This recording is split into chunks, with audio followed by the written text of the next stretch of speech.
So this is our Japanese prints. So this corner of the gallery we reserve for our works on paper, and we change it every 2 months or so. And at the moment we've got our Japanese print collection on display. As far as I'm aware, it's the first time they've all been shown together as well, which is really nice. Japanese prints, very general title for something I'm sure which has an amazing history. Where do they come from and why were they produced? So our Japanese prints largely come from the Edo periods, running up to about 1858 in Japan. So they're mostly 19th century, and these would have been from Tokyo, called Edo at the time. And a lot of these are of women around the sort of entertainment districts in the city. These were produced for merchant class. There was a hierarchical society, and merchants sort of sat close to the bottom of that hierarchy, yet, due to trade and commerce, had a lot of money. So they dabbled in culture. They produced prints. They bought and sold them, and enjoyed them. So that's where a lot of our prints come from. This sort of period when there's money around and people entertain themselves, and there's tea houses and theatres, and that sort of represents that sort of vicarious world. They're certainly not portraits in a Western style, no, are they? For a not. start, we're not talking about doing something in oils. No. I mean, a lot of these, they would have been recognisable to the people on the streets. These were celebrities in their way. This is almost like a fashion magazine, that you would have seen people in these prints who you'd have seen in the street wearing the fanciest kimonos, and the actors in the theatres and the kabuki theatres. So, they were people that people would have known, would have been seen as well. Yeah, so I've been really enjoying researching them, because actually I've found some of the actors' names and some of the stories behind them as well. Oh wow, give me a story. Well, give me an actor. Point at somebody. So both of these are actor prints from kabuki theatre, which is sort of a combination of dance, music, and drama. I have witnessed kabuki. Have you? It's quite a lengthy show. And so both of these are actors. They both have a number after their name. They're part of a long series of actors who sort of take the same stage name. So you get some of these actors. This actor here, for example, I'm not going to pronounce the name of him, but he's the 7th in line. And actually that line carried on to the 21st century. Wow. Not necessarily a sort of a bloodline, but they would pass their stage name on to another actor.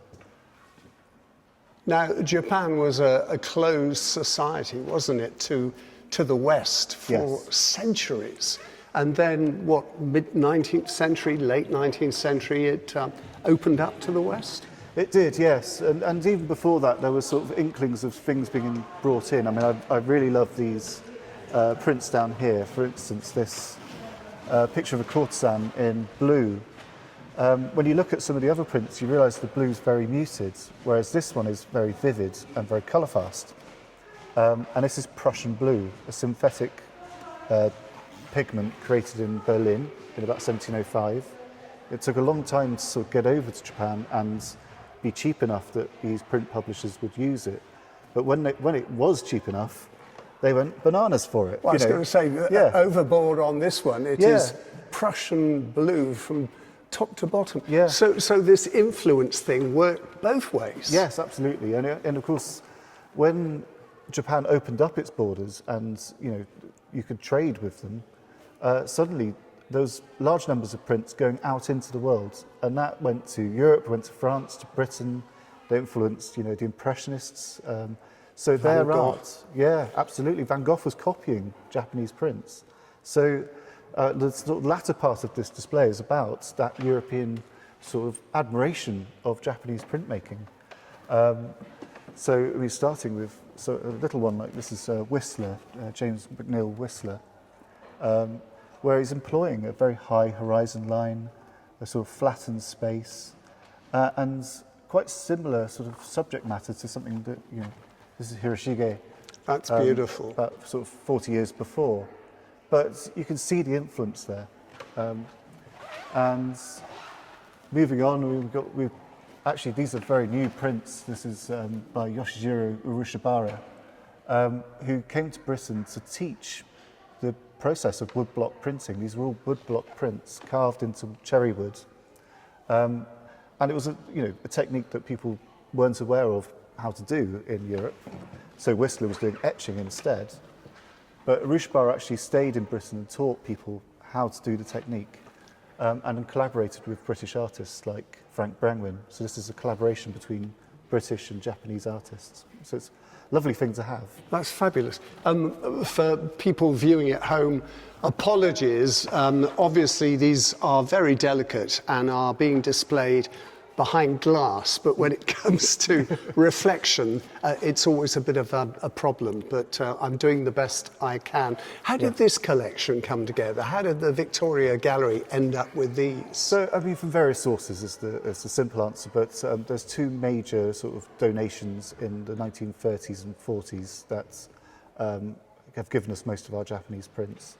And others, I mean, something this Brangwyn was purchased. We've got another Brangwyn part of the display which was given by the artist himself.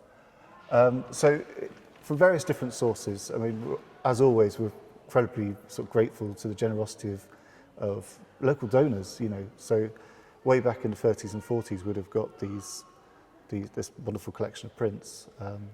Are you still open to donations? Absolutely, of course, yes. Yeah, no, and people do offer us stuff, and I mean, it's great, and we have to consider it, of course, and we have a collecting strategy.